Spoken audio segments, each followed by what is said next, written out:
Out beyond ideas of wrongdoing and right doing, there is a field. I'll meet you there. When the soul lies down in that grass, the world is too full to talk about. Ideas, language, even the phrase each other doesn't make sense. Hi everyone. My chat with Alaister is one of those ones where the conversation virtually has a life of its own. We are both quite passionate people, and I think that comes through nicely in our chat. The only drawback is that in our excitement, we tend to talk over each other. I hope you don't find that too distracting. This was one of those interviews where I felt a nice rush of excitement because I got to know Alaister so much better. He's really a unique and interesting person. I hope you enjoy getting to know him too. This podcast is supported by the First Layer, the 12-step workbook on working through the 12 steps in any addiction in 21 sessions. There's also a 24-day step coaching and counseling program available based on the First Layer. For more information in this regard, go to www.freddy.org.za and click through from the notices at the right of the homepage. Sit back and enjoy. Alaister, welcome to Meet Me in the Field. Hi there, Freddie. Thank you so much for having me this afternoon. It's an absolute pleasure to be here, and I must say, I'm really quite grateful that you've invited me. Thank you. Thank you. And this on a Saturday afternoon. You did a race this morning. Yes, I've got a company called Bespoke Nutrition, and we were just doing a water point. Okay. So yeah, we had pretty much formulated a recovery drink because it was towards the end of the race. Yeah, but often Saturday mornings I like getting out and trying to letting loose that little bit of competitive side of me. So you're a runner. I run, I surf, I bike, I do all sorts of things. Okay, so you're very, very active. On occasion. You look like somebody that's very active. You look like somebody who trains a lot. Put it this way, when I say on occasion, it's obviously with having a business that's in its infancy at the moment. Mm-hmm. I suppose actually using that analogy is actually quite good. If you could imagine that my business squawks all day, all night, and needs attention. Your business baby doesn't sleep. It's not the worst analogy in the world. So yeah, I'm just finding that I'm not getting a lot of time to train. So I usually am training on the weekends. Okay. So I would call it maintenance training as opposed to actually having fixed goals. Yes. Like I'm going to do a half Ironman in June or July. What I find very funny is people who don't exercise, let's say road running. Yes. They don't run a lot, but they go and do road races. Mm. And that is their form of exercise. And for me, in my head, I've been a competitive hurdler. Yes. So you go and exercise and then you go and run the race. I'm exactly like you. So I could never understand these people who run the races for exercise. It doesn't make sense. I'm totally, I have to say, Freddie, I'm totally with you. I mean, the weirdest thing is that I ran my first marathon in, I think it was September last year. And your first ever? Yes. Oh, wow. Yes. And the thing was that I really hadn't done what I considered enough training. Sufficient. Yes. Yeah. For me to feel really confident and comfortable that I was going to go in and smash it. I didn't do a bad time, and my recovery was, look, when I'd finished, my muscles were a bit sore, and I was a little stiff the next day, but the day afterwards I was running, and I ran another half marathon pretty much 4 days later. Okay. And the weirdest thing was that I was watching and obviously having a look on social media, a lot of people's comments, and people really had a tough race, that particular race. Oh, wow. Like really tough. Yeah. With people that are not training properly for these races, I would think it's just a recipe for injury. Yeah. But also I've got a friend who would say, come run the X with me. Yes. The race. And would say, but I'm not fit enough. She said, no, but it's okay, we'll walk. But then I'm not running the race. Then I'm walking. I'm totally so with if I you. say to myself, I'm going to do a 10K. Yes. And if I have to walk, then I didn't do a 10K. Then I did 9K X and the rest I walked. And then I feel as if I failed. I'm totally with you. Totally with you. I wish I could change that mindset. It's like, if you, whatever, go out. Listen, if we want to go for a walk, let's go for a stroll along the beach. Right? Let's not go and do it at a race. For the simple reason is that with me, when I'm racing, race means run fast. Go out there and actually go and compete. Yeah. Precisely. Even if it's only with yourself. I mean, I totally get that with yourself. Yeah. One of the big things that I love about race day is that sort of 4:30, 5 o'clock in the morning wake up. And you've got the little butterflies in your tummy, and got to get through, and there's everybody else standing at the start, and everybody's smiling, and there's that. I wouldn't quite call it. It's tension. It kind of feels in a way almost like sexual tension, but it's not quite. If you know what I mean. Yeah, it's a very anticipatory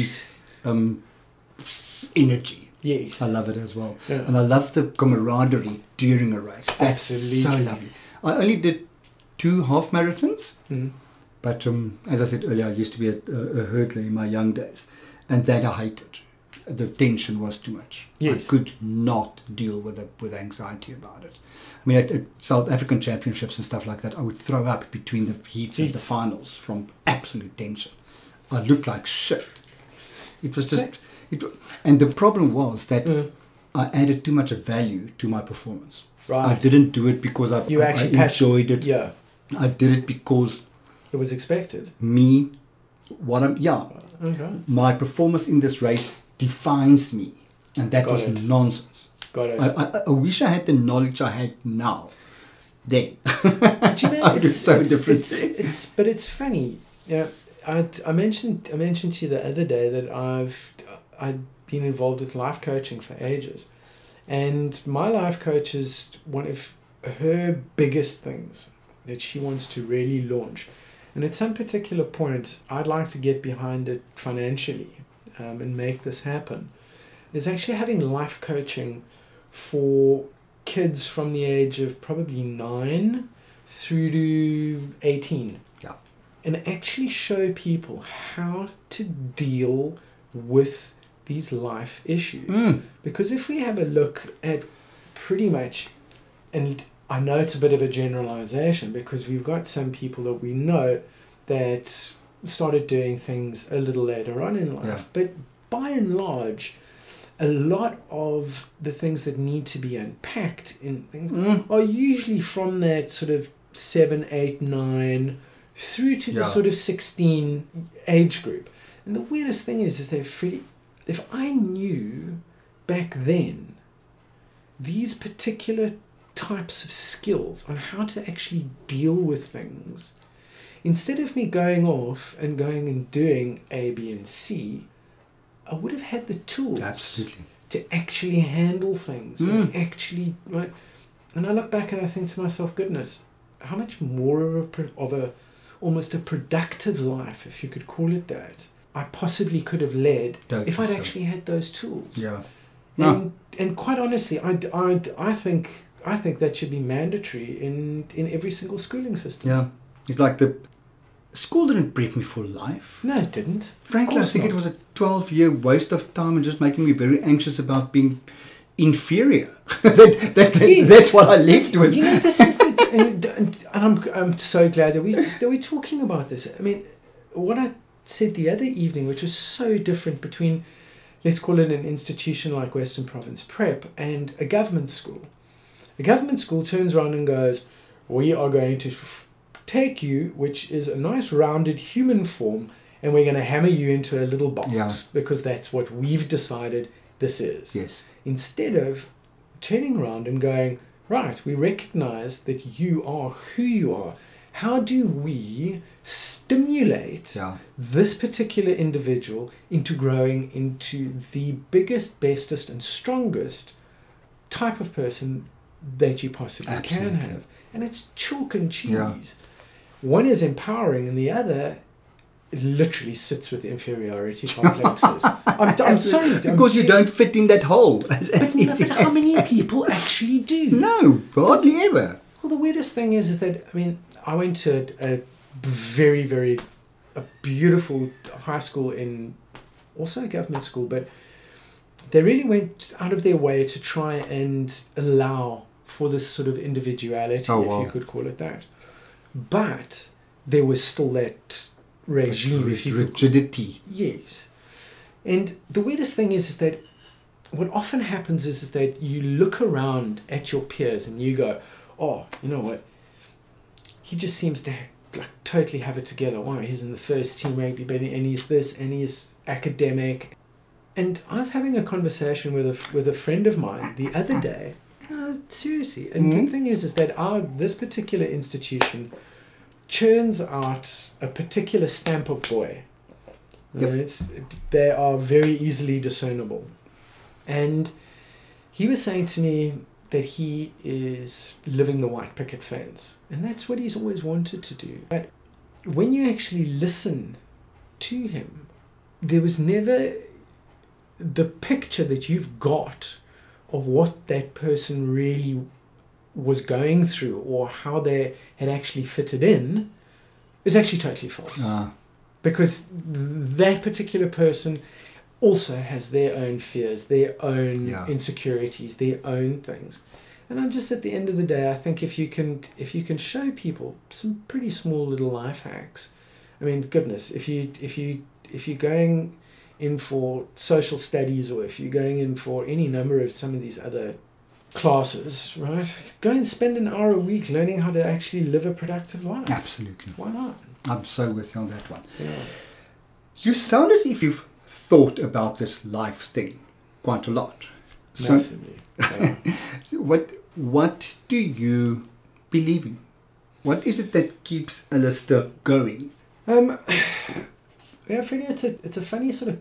It's not a funny question. It's a broad question. It's a broad question. Yeah, it's a broad question. And it's certainly not funny.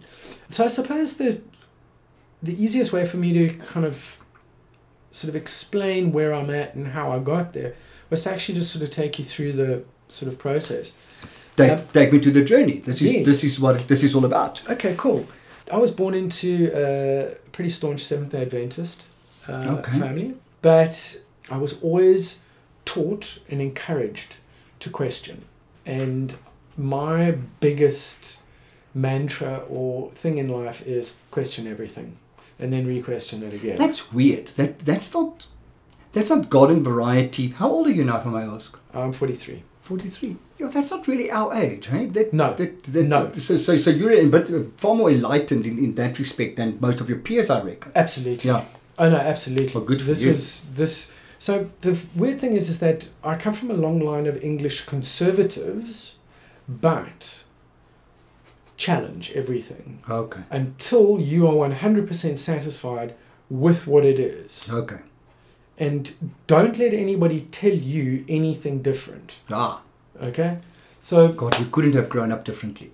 Yes. But you know the funny thing is Wet Pups is motto. And it was one of the reasons that my father wanted me to go to Wet Pups. And I'd been enrolled when I was born. Okay. Is stand for what you know to be right. Cool. So if you don't know something and you don't know the reasoning behind why you stand for something, then you're on pretty shaky ground. Yeah. So my grandfather was massive on respect. He was a runner-up Golden Gloves boxing champion. Oh, wow. And his whole thing was, Alaister, question it. But if you've got an opinion on something, be very aware of the fact that we are going to question that. And you need to have researched it, and it needs to be informed. Yes. You can't just turn around and go, oh, I think Johnny Depp's a fantastic guy. Yeah. Why? Oh, because he looks cool. Yeah. Right? No, it's because he's running 6 different NGOs and this. And, do you know what I mean? Have reasoning for your opinions. And they would encourage me to debate. So I've been debating. Funnily enough, a friend of my mom's actually turned around to me the other day and she told me something.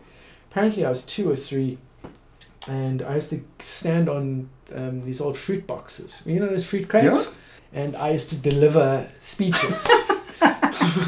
I'm a word. Yeah. So ever since I was a kid, I was very comfortable in chatting to adults and interacting with people. So to kind of come back to almost the religious side of things, because I think there's a massive difference between religiousness and spirituality. Oh. Absolutely. One I think is human perversion and the other is not. So by the time I was 11, I turned around to my mom and I said to her, I'm not coming to church anymore. And she wanted to know why. And I had a list. I'd made my whole argument. Your argument was set out. Yes. These are the points of hypocrisy that I've found. These are the things that I don't agree with. And I don't see how it's logical that if this is what somebody's saying and this is what's happening and this is what you're supposed to be doing, none of it makes sense. Yeah. So, for example, one of my biggest things was, and unfortunately it's one of the tenets of Christianity, is Jesus died for your sins. And you go, okay, cool. But where anywhere in the whole universe does it say that one person's sacrifice is going to blot out everything else? Show me, prove it to me. How? Yeah. So, for example, even at that stage, I had many sort of really deep kind of questions. Okay. So it just did not make sense. It didn't make any logical sense to me in any shape, form or size. So she turned around to me and she said, look, by the time you're 13, you are allowed to choose your thing. You've got to come to church for the next 2 years. And it was weird because I used to go off and go drink and go and get stoned with a friend of mine. So it wasn't really terribly conducive. But by the time that I was 13 or so, I had started looking into Islam. Okay. The reality is that there are many exceptionally good points to this particular religion, but there's a heck of a lot that there was just absolutely no ways that I could get my head around the stuff. And pretty much at about 14, I came across a book by a chap by the name of John Gribben, called In Search of Schrodinger's Cat. In search of what? Schrodinger's cat. Never heard of it. Okay, so Erwin Schrödinger was a physicist, and he came up with a particular, let's call it, problem. He was very involved with quantum physics, and this basically turns around, and the experiment is, if you've got a 50% chance, basically you've got a cat in a box. You've got a 50% chance that if you press this button over here, an isotope will be released and the cat will die, and or there's a perfectly even chance. Yeah. Now the thing is that he turns around and goes, until you actually observe it, that cat is neither alive nor dead. We then started looking into quantum physics, and I started getting very interested in science, but not sort of normal science. Let's call it slightly more abstract science. And this is part and parcel of my spiritual journey. I then started looking into a number of other sort of fields, particularly dealing with energies and things like that. Literally up until, I suppose I was just kind of coasting around. Up until I was 32 when I met my life coach, and she introduced me to yoga and Buddhism. Okay.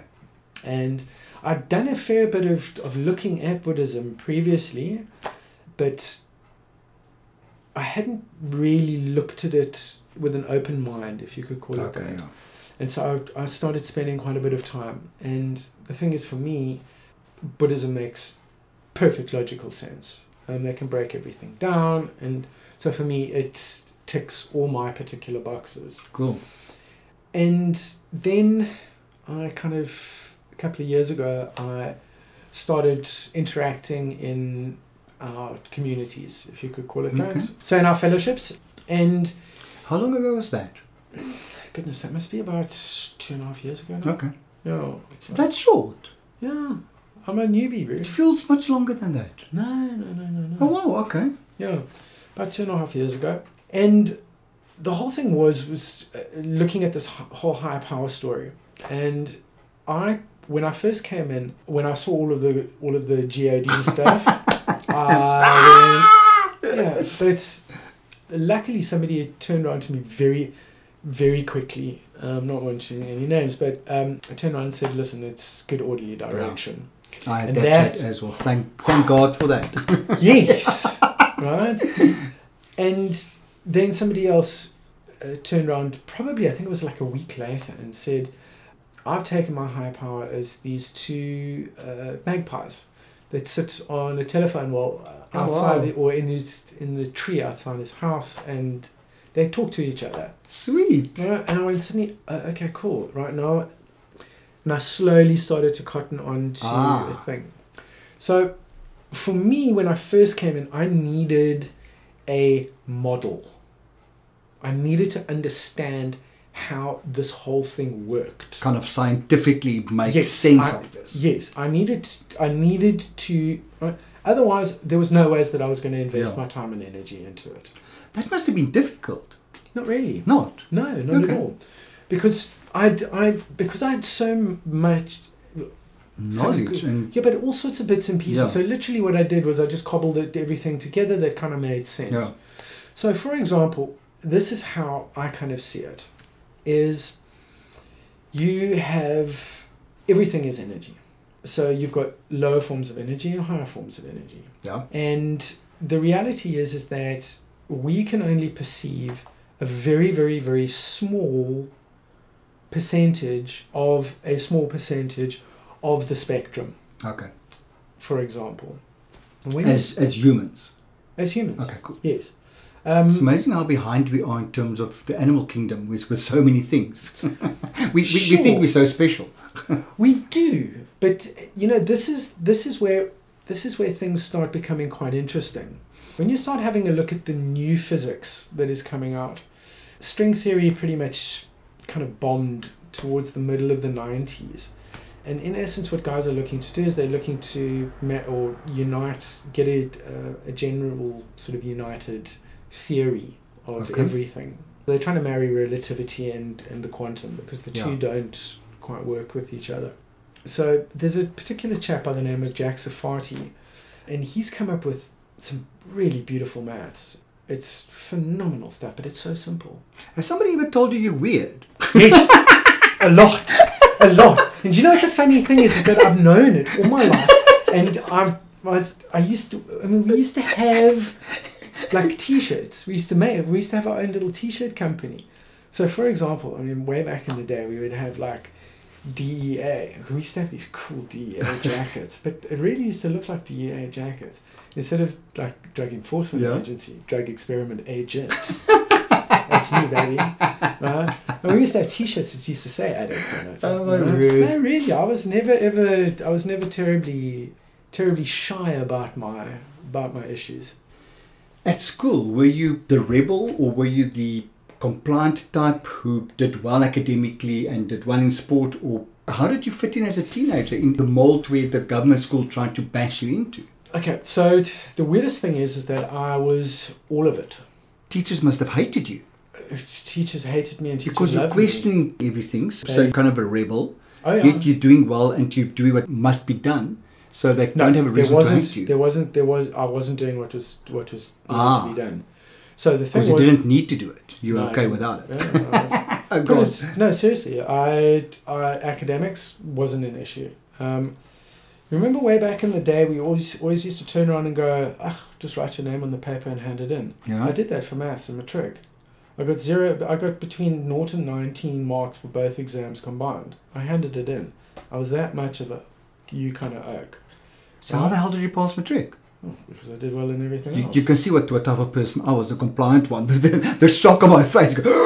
How could you do that? So, for example, absolute rebel. Teachers loved me because they could see potential, massive potential, but highly frustrated with me for the simple reason is that I just was not interested in anything that you had to say, like at all, because I know better than you. Yeah. And the weirdest thing is that in certain things I did, But if I look back now and go, all of these people were just trying to help and enrich me. And all I was, and it's funny because after we were chatting the other evening, I tried to figure out why was it? Why did I do all of those particular things? And it was a defense mechanism, because there was just a scared little 6-year-old who had been hurt and was frightened and didn't want to have that happen to him again. Yeah. So everything else all stemmed off that little thing, and it was. So it sounds as if the 6-year-old built the wall. Oh, the 6-year-old built not a wall. He built citadels. Right? Believe me, I read military strategy. I know how, and I would keep everybody out. Everybody. It's amazing. It's amazing how we reacted differently. My 6-year-old went the other route. Okay. Just love me. I'll do anything. I'll do anything in my power to be okay for you to love me. Yeah. The complete opposite. Yeah. And it's the same, but possibly the the same same route. route from the same route. Yeah, but the same route. Yeah. And two totally diametrically opposed kind of things. Yeah. Freaky. Yeah. Sorry, I guess I interrupted you about the school. So back to the energy. Okay, so Sarfati's theories, basically it's been called post-quantum theory. Okay. For me, it works. A, it's simple. B, when you start delving down into the actual mathematics, you get the golden ratio. You get all sorts of bits of things, which indicate to me that if it's embedded in this maths and it's embedded there and it's starting to resonate, if you could call it that. Yes. So one of his particular things is that the future affects us in the present just exactly the same way as the past affects us. Okay? A little bit of something to get your head around, but I can think of one reason, if I may throw a theory out there. If I think how we live in fear of what might happen, that influences as much as the shit that has happened. 1000% correct. Okay, cool. So we're on the same page here. Right. Then, when you have a look at this maths, it shows that every single thing in the universe is all consciousness based. Yeah. Okay? If there isn't an observer, it doesn't exist. Okay. Physically, it isn't there. It is not. It doesn't exist. And to take it one step further, the maths shows that there is a supra-universal consciousness. Aha. And our whole universe, our whole experience, every single thing that we can see, map, do whatever, is pretty much an expression of this consciousness. Okay. So people have often asked me, what is the closest analogy that you can give to what this is? And it's basically a consciousness watching virtual reality things. Okay. Now the funny thing is that for the life of me, just right now, I can't remember what the mathematician's name is. But you've got a lot of other mathematicians that are brilliant and have come to the same conclusion, that literally you are seeing this because this doesn't really exist, if you could call it that. So this is stuff you read in your spare time. Yes. Right. Okay. So okay. Right. Sorry. Yeah. I'm laughing with you, not at you. No. So if we can turn around and we can accept the fact that there is something bigger, okay, and we can look at the energy level, and if we take Briggs's elevator, for example, where the universe is at the top and space foam is down here at the bottom, there is always this ladder or hierarchy of energy structures. Okay. So whether you like it or not, there is a higher power than our mental level or our level of consciousness, call it that. Ah. Okay? There has to be. It is pure logic. Cool. If you then have a look at old yoga philosophy, for example, you have a series of, let's call it meridians and energy lines called nadis.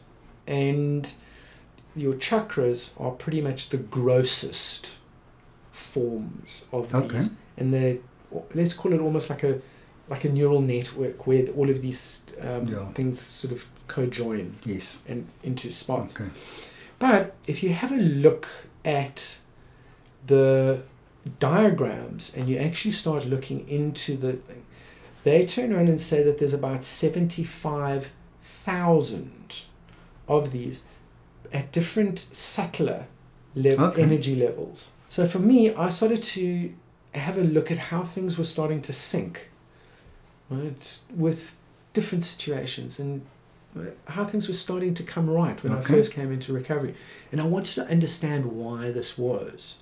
When I went back and started to look at this, I was like, oh, okay, cool. I'm opening up my energy channels again.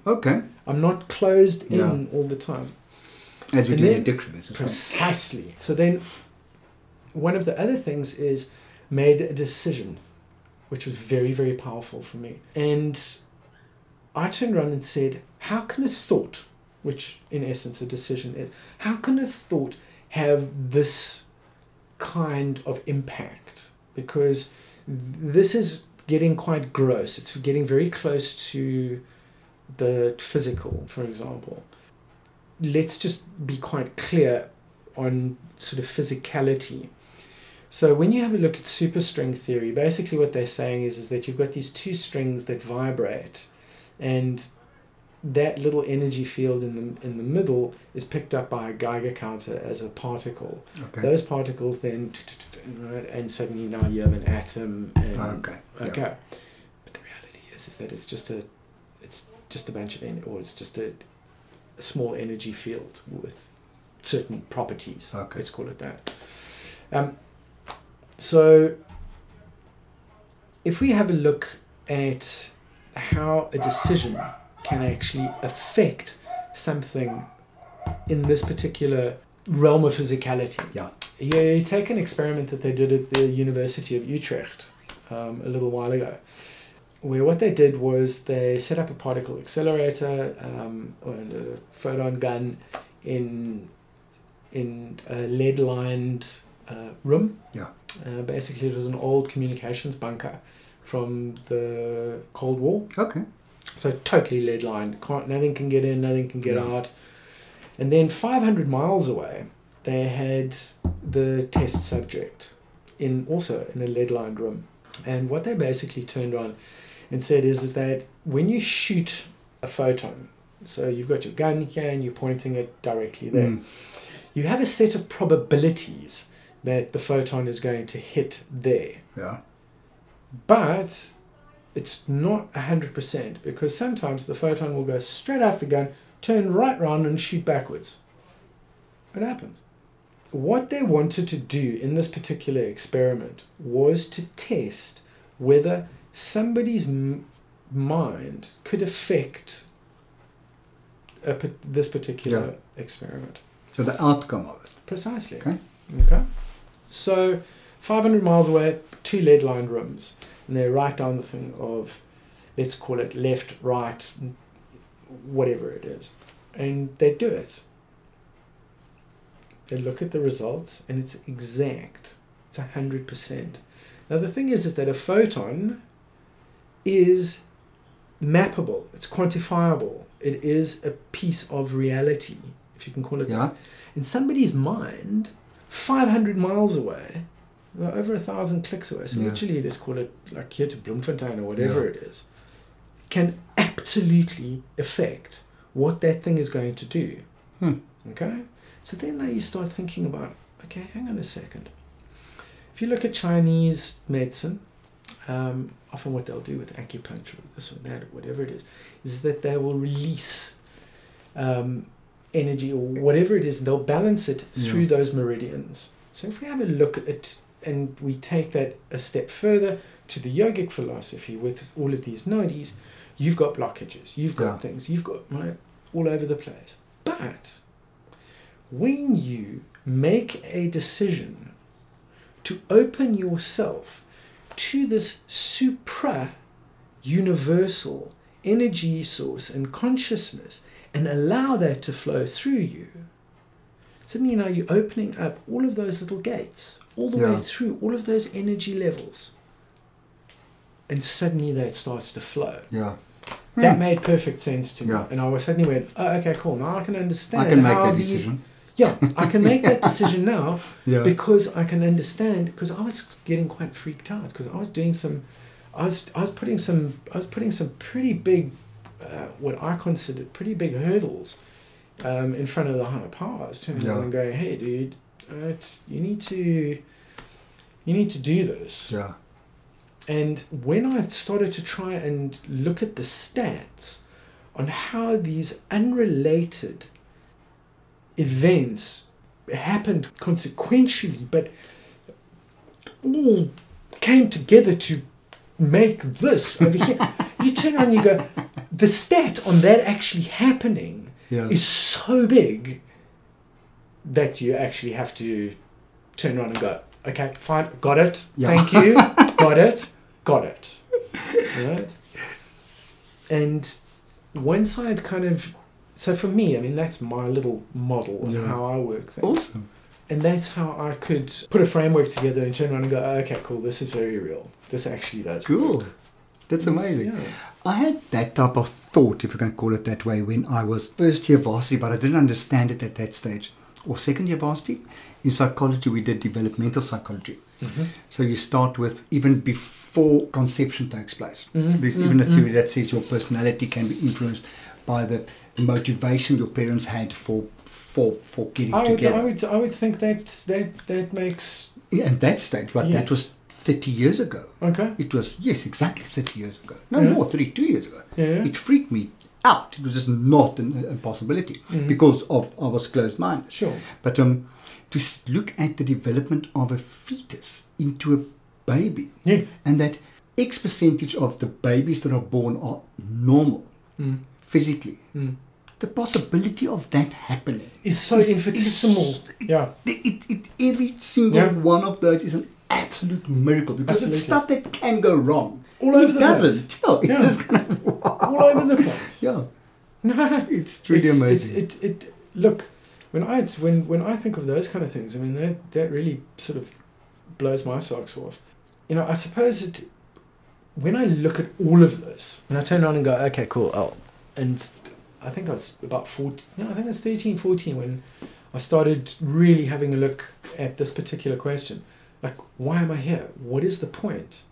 And the only thing that, and I think I got it about 6 months after I started really looking into it, and it's the only thing that I've been able to acid test in almost every single situation, and it holds true, is to learn.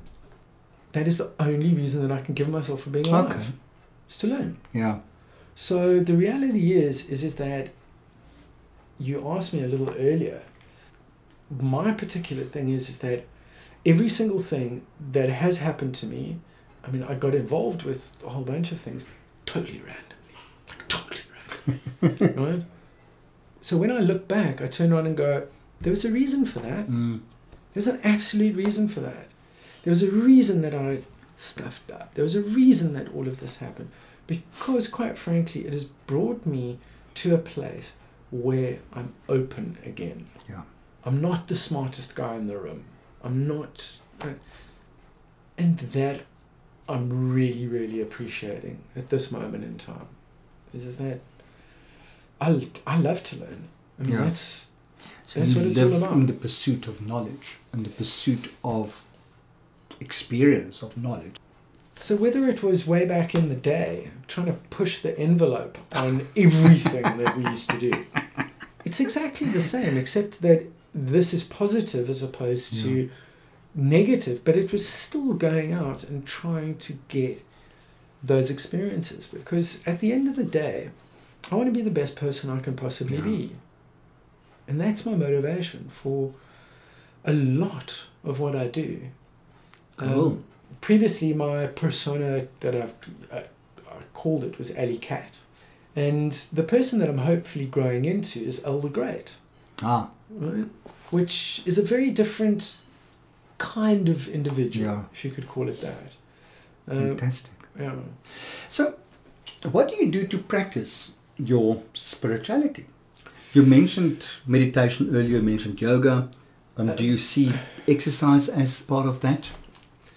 My whole thing, and I go through stages and phases, so I can never ever turn on and go, this is what it. Exercise to me, often when I'm on the bike, I'll pop in sort of some really, what I call some badass house. and 165 beats per minute minimum. That's it. But I particularly like that sort of swing electro. Okay. It's tail shaking music. That. Okay.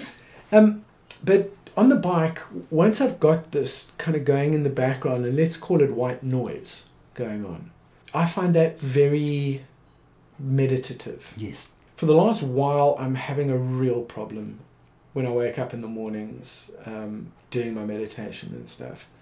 I'm finding every single excuse under the sun. It's amazing how we find excuses to do the things that we know are good for us. You know it's good for you.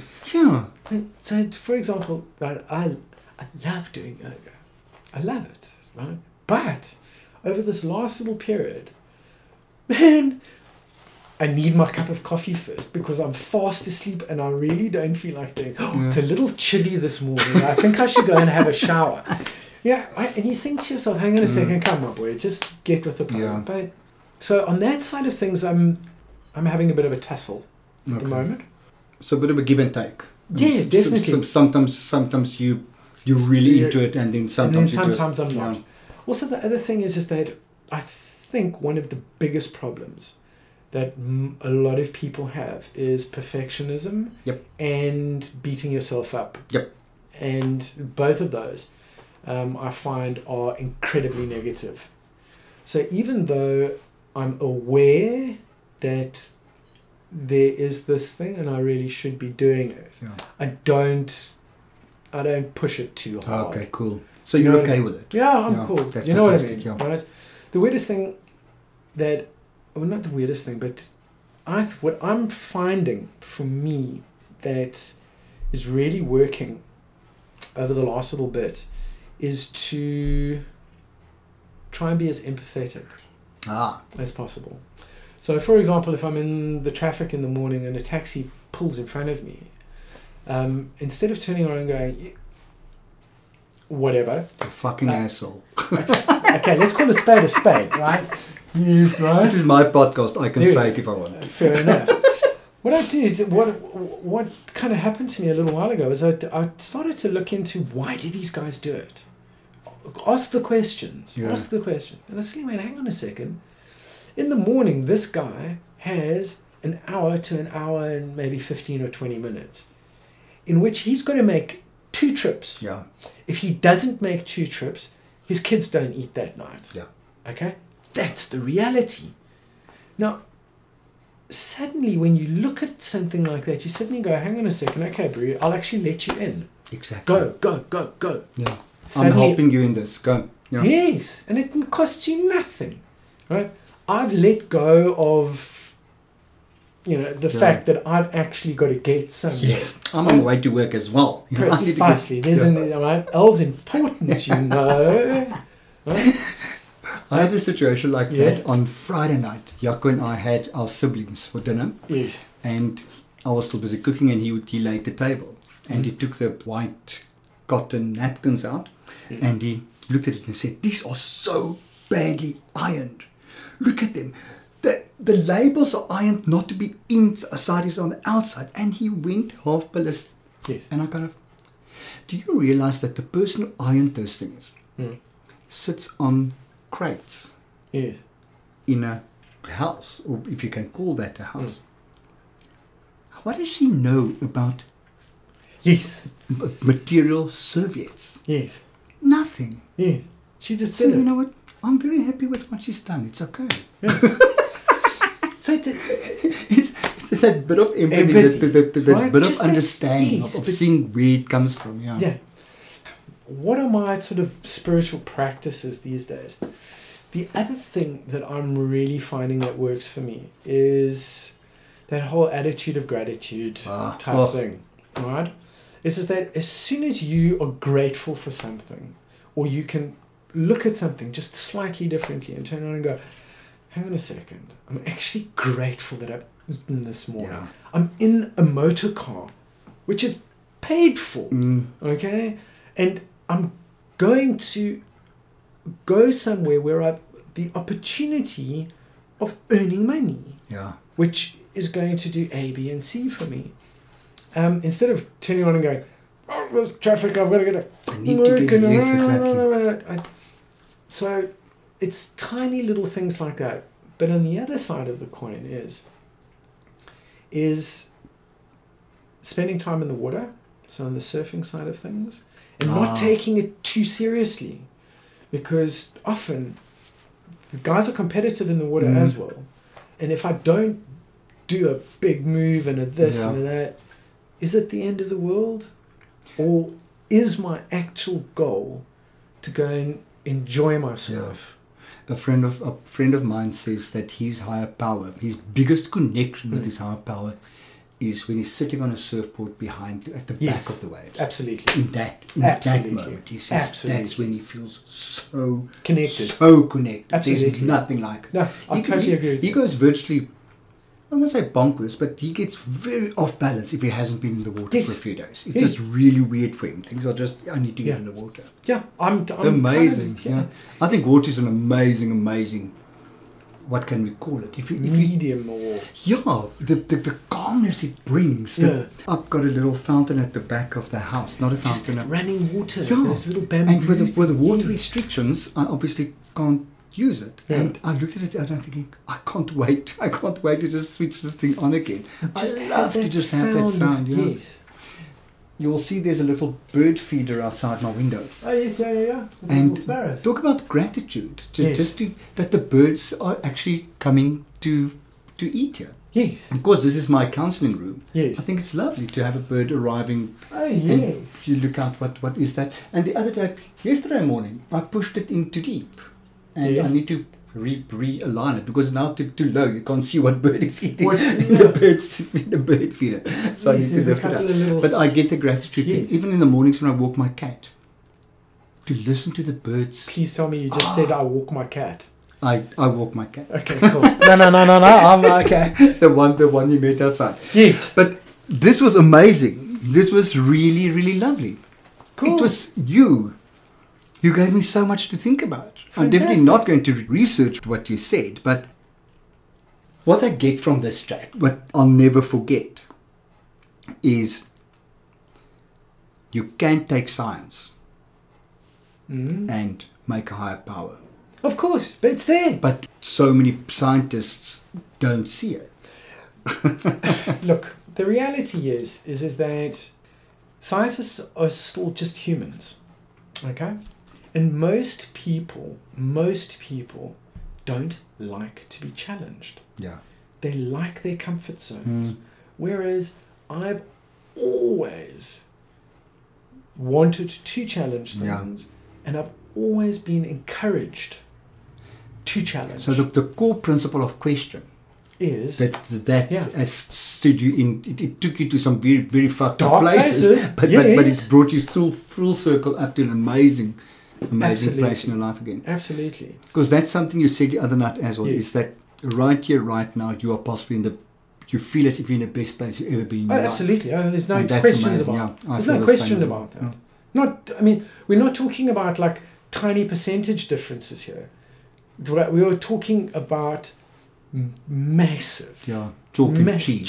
Chalk and cheese. Yeah. Put it this way. Amazing. Yeah, a crumb of cheese to the cliffs of Dover kind of story. You know what I mean? I mean, it's real.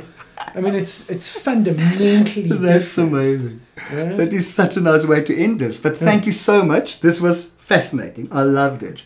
Brilliant. And I'll let you know when we go live on this. Oh, fantastic. Yeah, well, put it this way. If you ever want to actually start to hear about some of the other things that I think about.